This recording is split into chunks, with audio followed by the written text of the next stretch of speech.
What's good? So I've been fighting depression for like a week, debilitating depression. Now, when I say depression, do I mean that I'm sad? Nope. Do I mean that I have a low self esteem? Nope.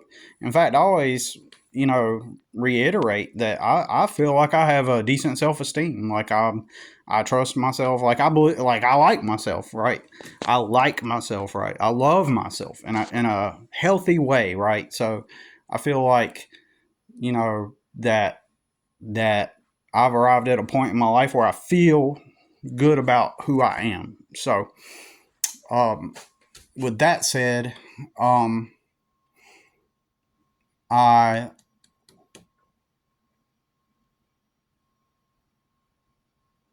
I see depression more like a byproduct of external factors, at least for me anyway. Right? I'm not someone with a low self esteem or a low self image could possibly um, have.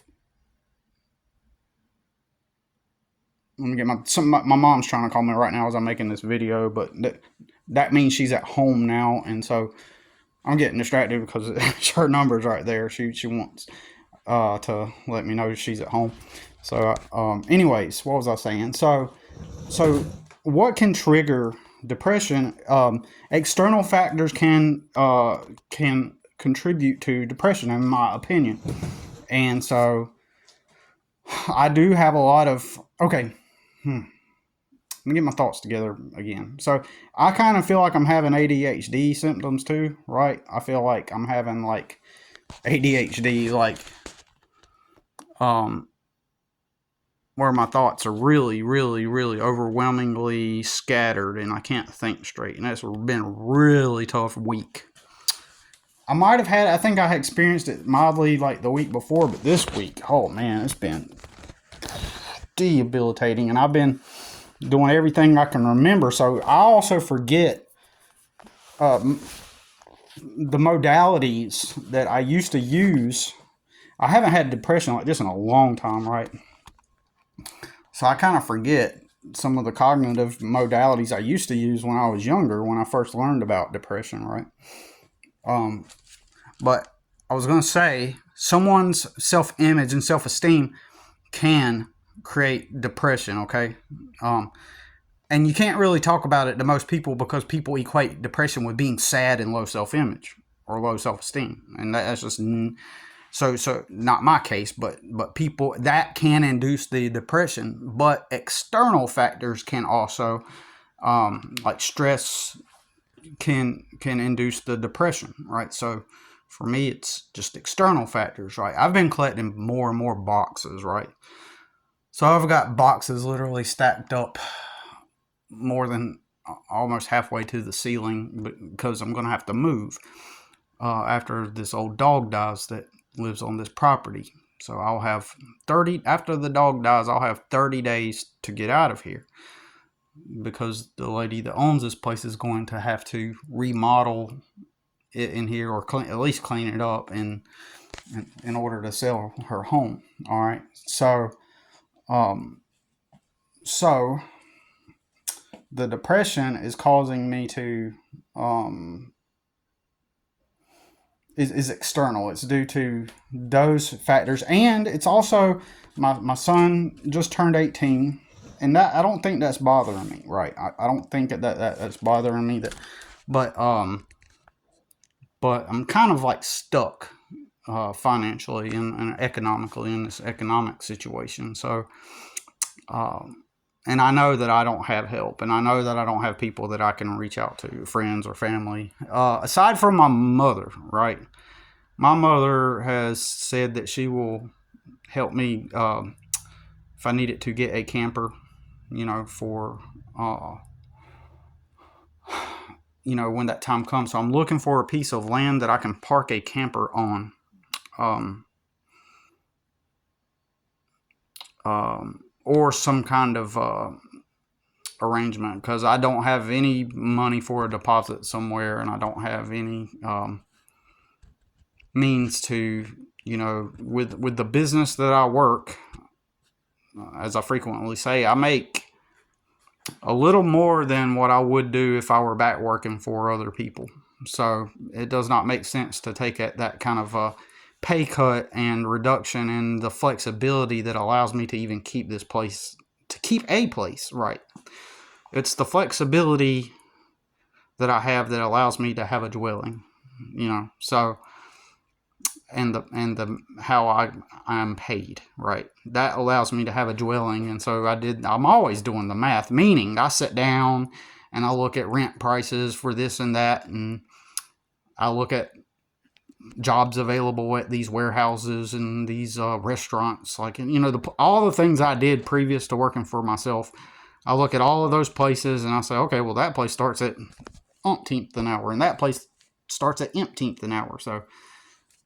So I need a place where I can, get where I can get paid this much an hour, 40 hours a week, if I want to be able to afford to live here or there. Okay, and here's my opinion. I have a son. He just turned 18. I don't believe he's mentally prepared, even though looking at him and how he's not prepared, right? So I got him when he was 12,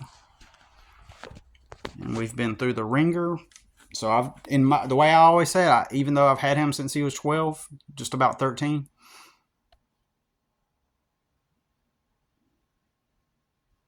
Just a few months shy of 13 is when I got him. So 5 years, a little more than 5 years. Because I fought legal battles and chronic homelessness as a result. While being a single dad, it's like I didn't even get a chance to be the dad. I could only remain present to a limited extent this whole time, because everything that I was up against pushed me into an economic situation to where my sole focus had to be simply the act of shelter, food, and the ability to bathe. That's it. So that's the limit. That's the only thing that I could provide after all these years, right? And that's the only thing I was able to do, provide shelter, food, and that was it. Anything beyond that, not really, because I was fighting the legal battles for, 2 years total? More than that, really, but while he has been with me, and then the after effects of that, and then the side effects of that, and then the other things that happened, and I just practically, okay, you understand, practically I have not been able to take some time to just invest into him, and so he has applied at jobs. He will help me around the house if I need help. Like the other week I'm in a situation, for people that don't know, I try to limit my son's exposure to certain people. And so when I'm on this property, I keep my son inside as much as possible. But the other week, the lady that owns the property, she was not here for 2 weeks. So he was outside mowing leaves with me, cleaning up the yard, doing landscaping work, helping around the house, etc. And so he will do stuff. Each kid has their own distinct way that they are, and I do have to motivate him, okay? Some stuff he'll do on his own. There's been a few times I'll come home and he'll be like, hey, I did this. And like he did some dishes or something, right? And so he is helpful, but sometimes when I do have to motivate him, he does put up a little fuss about it. Not necessarily a fight, but a little fuss. But I need more time to be able to, now that he's 18, I thought that possibly when he turns 18, I'll be able to be more freed up to invest more time into him and then prepare him to get out into the world. Now, technically, if something bad were to happen to me, he will have to start from where he's at now. And it's making me realize just how mentally he is. He is smarter than me. He is more aware than me at his age. When I was his age, he comparatively, he is more intelligent than me, smarter than me, and he, yeah, I mean that's it. I mean, and he has more connection, even though his connections are virtually, he really doesn't have connections technically. His connections are only to his mom and his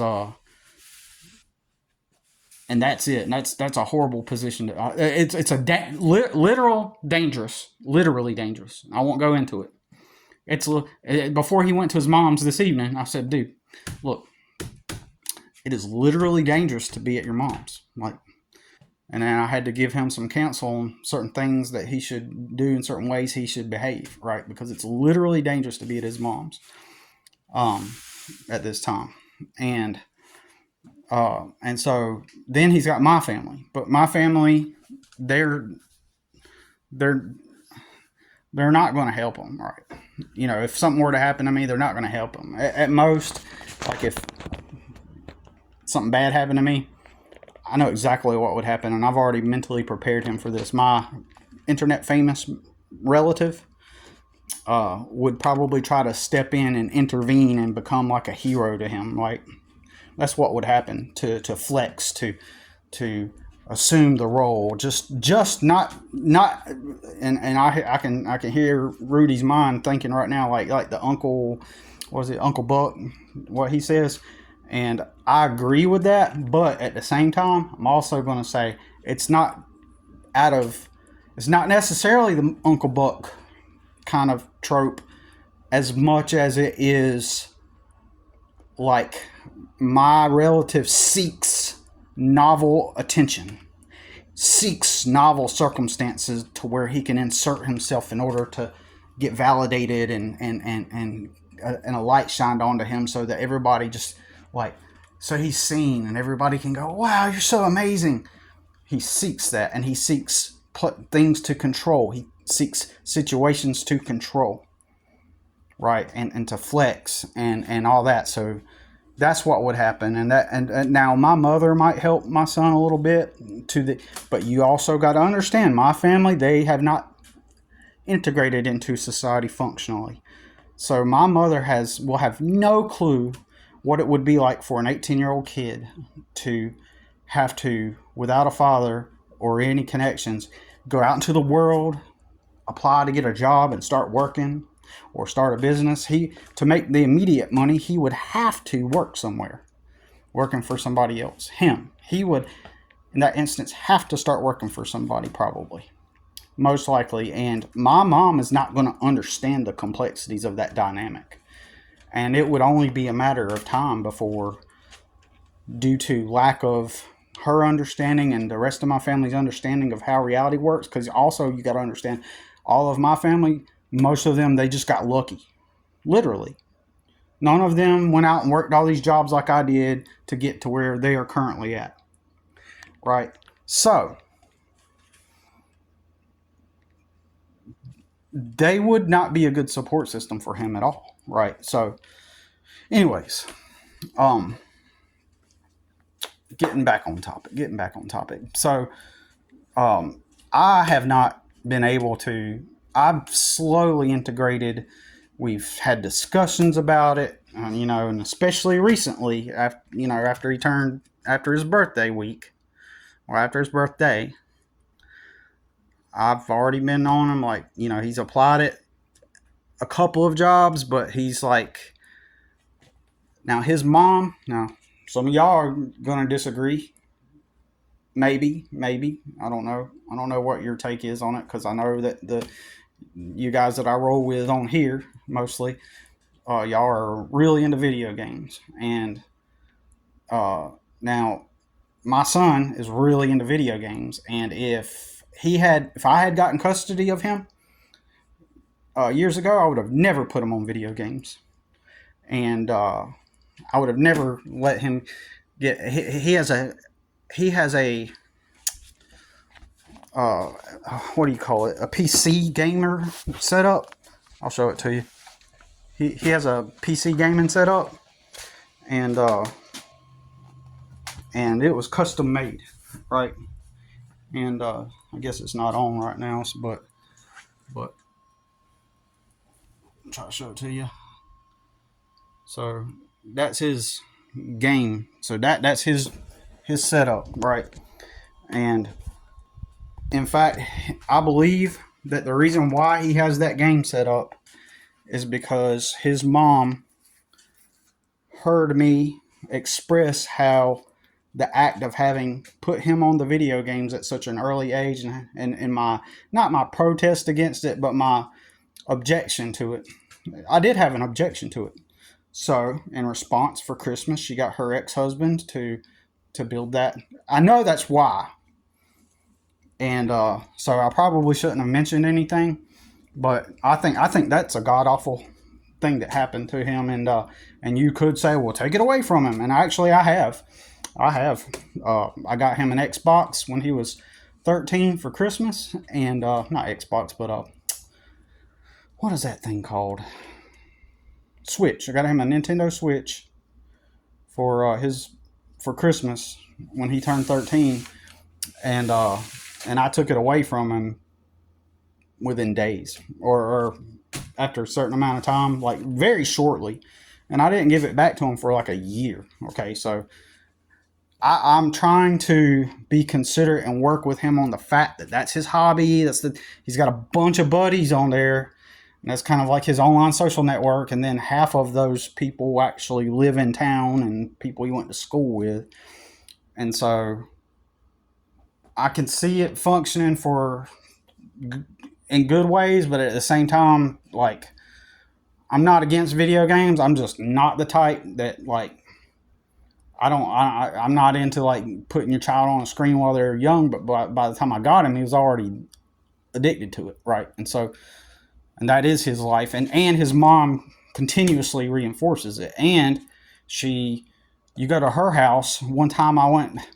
At one point, I went in there, and she's got a big flat screen TV on the wall. To the left, she's got another TV that's flat screen that's half the size of that one, and then she's got 3 different computer monitors. Like, everything's a fucking screen, man. I grew up outdoors, man. Like, I grew up like, I had a Nintendo game system, right? And I played Mario and Zelda and a couple other games for the most part. Don't get me wrong, I do like video games. I just don't like most video games. I'm very limited. I can count all the games that I technically like, right? Ages of Empires on the PC. Wolfenstein 3D, the original. I like Mario Brothers, but it's not my favorite. I'll play it, but the original Mario, I'll play it. When I was a kid, I played Mario 3 for a long time. The only thing about Mario 2 that I like is, I believe it's Mario 2. It may be 3, but it's the one where you go to this sand dune and you get to dig all these tunnels. And I would just stay there and just dig tunnels, like, and make. That's the only thing I cared about in that game. Anyways, Legend of Zelda original, the original Ninja Turtles game.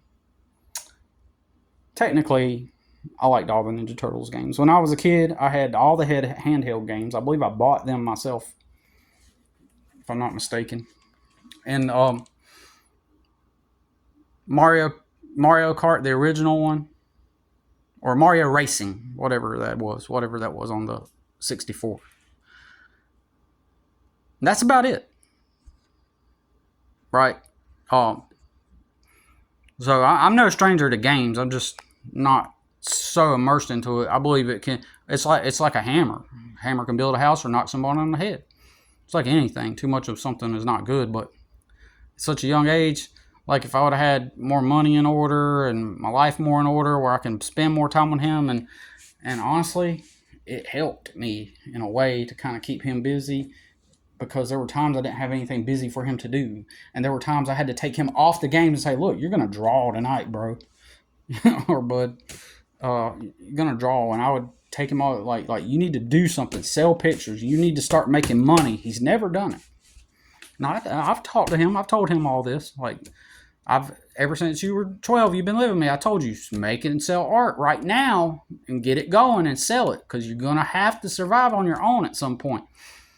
And he'd be like, oh, nobody's going to buy it. Then he'd go out there on the weekend, set up his artwork, and make $100, literally. Around here, we just don't have a place to do that. But I told him, well, draw. Do something. You need to be making money. And he hasn't done it yet. He's just... But, you know, I believe that would have went a whole lot better if I would have had more flexibility and had not been fighting all this shit. But anyways. So, I'm having stress. I guess maybe there is some kind of stress that I haven't pinpointed yet about that and him turning 18. Maybe not. I mean, I don't feel... I feel it's just the external stress. And I know, like, I'm always leery. Isn't that the word? Leery of... Like, it's happened so many times, I'm still, like, nervous. It eats at my nerves. Like, I'm in a weak position. Being in a weak position does not make you weak. It's just being in a weak position. Right? Being in a weak position does not make you weak. It just means that you're in a weak position. That's all it means. It's not that you are weak. So,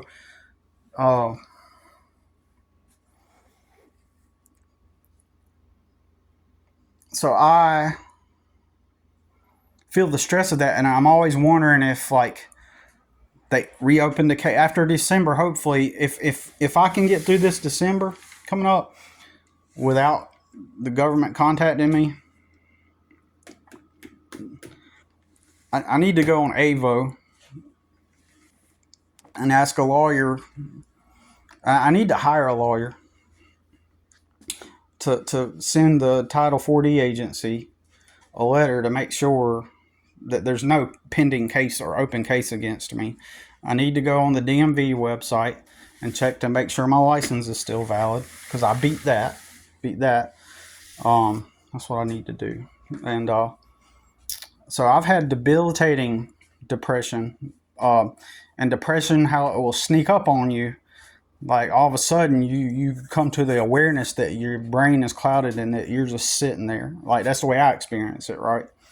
And then I'll just be like, I'm not paying attention to it, and I haven't brought it to my consciousness.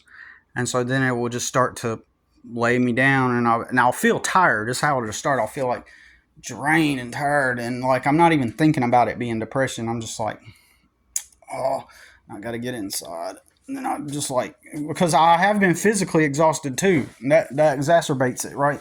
So I'll sit down and I'm like,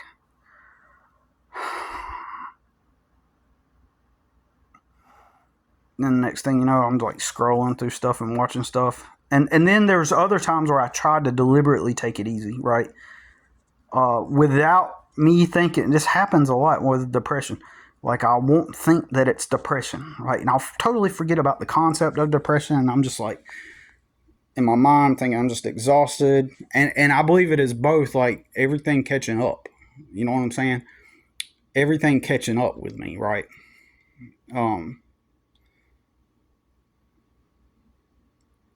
Like, my body gives out, right? And I don't know it, because I'll be like, you can say it's overworked, and yeah, maybe that's it. Maybe it's like overworked, but it's overly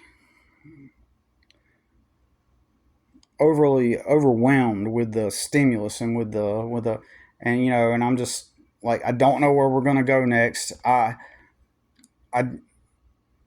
technically, I could up and leave. I can borrow some money right now, and I can get a truck, and I can go put my stuff in storage, and I can move out of here. He's 18. Like, however, I am highly hesitant now, which was my original plan, as you guys know, those that watch regularly. My plan was to buy now to leave here, be out of here, and living out of a vehicle. I was going to live out of a vehicle so that I could save money. That was tactical.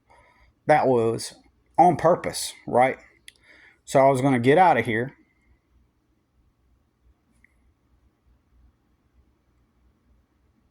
and live out of a vehicle and stack my money, because that was the only logical thing to do. Since I'm starting from zero, I'd be starting from nothing any money I made, I could just put it in my pocket and then save and save and then invest that money and buy things to flip and advertise services. And then I could easily build that foundation. But because of Trump's, whatever that thing is he signed into law, some cop with a 95 IQ could come up and go, oh, I think he's mentally ill. And then next thing you know, some guy that's been handed a life, he got to live with his parents, save up his money, move out, become a cop, life on easy mode.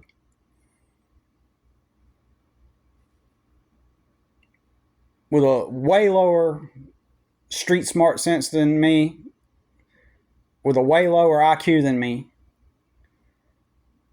And he's going to say, oh, he's weird. He must be mental. And then that guy is going to be able to determine that I'm the mentally ill one. Isn't that fucked? That is fucking insane. When all it really is like, look, dude, I'm just a dude that doesn't have anybody, doesn't have a real network or connections. I need a way to be able to save my money. None of these people out here with their jobs are going to pay me enough to be able to get somewhere. And so I have to work for myself and live out of a vehicle. It's very logical and practical, but now it's illegal, kinda. It's virtually illegal to go through with my logical, rational plan, which I've done before. I've lived out of vehicles. And, but I was fighting legal battles back then too, so that's why I didn't have money then. So, now that I don't have legal battles, to my knowledge, it only makes sense to move out so that I don't have responsibilities of these things that drain me. I need a deal. So, anyways, depression, back to the thing, all those things are causing me depression. So that has nothing to do with my self-esteem or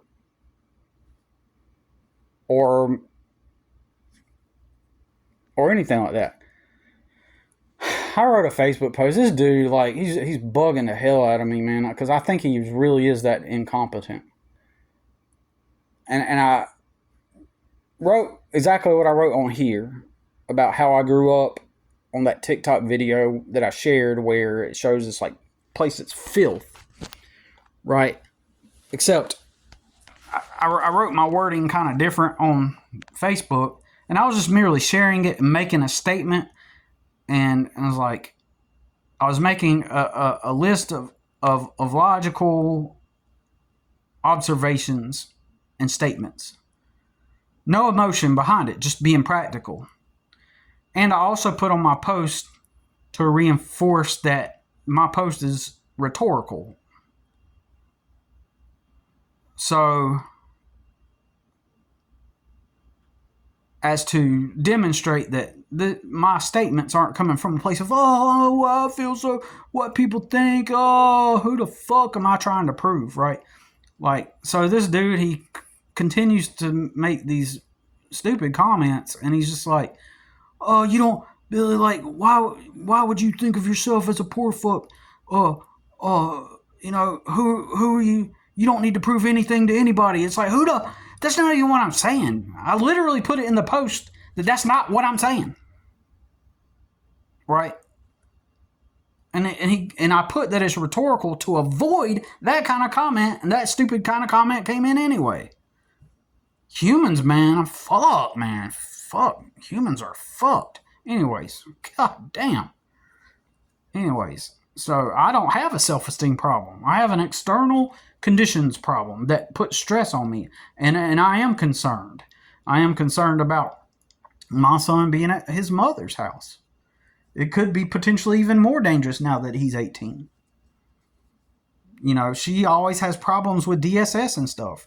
Just the other day, she was saying that her kids, two younger kids, are saying adult things, right? And they were trying to figure out, where did they learn it from? And now remember, my son never goes over there, right? For one. And the other day, his mom was like, "Oh, we don't know where they're learning this stuff from." And I said, "Well, it has to be from school." So I told my son before he went over there today. One of the things I told him, I was like, "Right now, it's dangerous to go over there because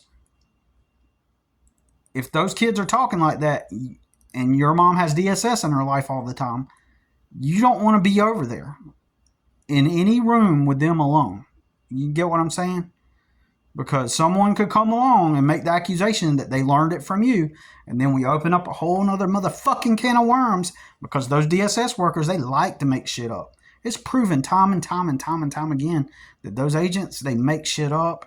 It's been proven time and time again. They do, the family courts, the law enforcement. It's a corrupt ass world out there. It's a dangerous world, and they look for opportunities to cause chaos and stir up shit. From my experience, what I've seen and experienced, they love it. So, anyways, but yeah, my depression. So, just like I was saying in my rhetorical Facebook post, I don't need people going, "Oh, you can feel better about yourself. Oh, feel better. Oh, don't worry about it, Billy. Oh, well, I don't need all that shit. You know, I just need to breathe in. I need to talk about it with somebody. I need to try to remind myself that it is depression. Just the awareness alone is a technique that you can use for depression. I'm depressed. It actually took me a day or two to say to myself, "Oh, this is depression," right? It took a day or two, and try not to be socially isolated. With me though, the problem is I have no choice. Like I can't get around people right now because I'm too stressed, and when I get around people, I can't have intelligent conversations with them at all. I have to shift my thinking and perspective and speak at their level, right? I can't have an intelligent conversation with people, right? There's no mutual back and forth, mutual energetic exchange, not in an esoteric way, but just in a humanity way, like because I have to shift my perspective to theirs because they have the incapability of shifting out of their perspective and being on the same level as me, basically, without sounding too. And so you can't connect on that. You know, you need people like myself. We need intellectual stimulation. We need someone that, even if they disagree, that they can listen to your way that you speak and communicate and determine, okay, yeah. Well, I see where you're coming from, but you know, I got a different view on that. But I can respect that. Blah blah blah. Can't have that with some people, most people, especially in my family. You can't just talk to people like that, right? At times they catch little tidbits of it. At times they catch little tidbits of intellectual awareness. They catch little tidbits of it, and then it's like stuff that you've always known, but they're not aware that you have been thinking that deep for years. And they come to that epiphany, and they're talking about it, and it's like, and then at times even some people will pitch it to you because they discovered it, and now they're pitching it to you like, "Oh yeah, you gotta, oh man, have you ever thought about this? Or have you, oh man, you know what I realized? Huh?" And then they talk to you and they're like, and you're like, can't really say anything, right? But the first step is like, you got, sometimes depression, like for me anyways, will sneak up on you, and then you have to become aware of it being depression. So I don't fight it off enough. I don't have it enough to where I'm trained to where I can be aware of it, right? Like, so it can creep up on me because I'm not going to live all my days thinking to myself, "Oh, am I depressed? Am I depressed?" But I became aware of it.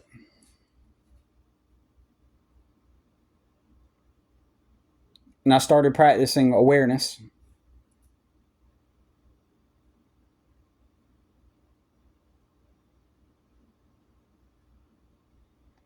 and heard some weird sounds in there.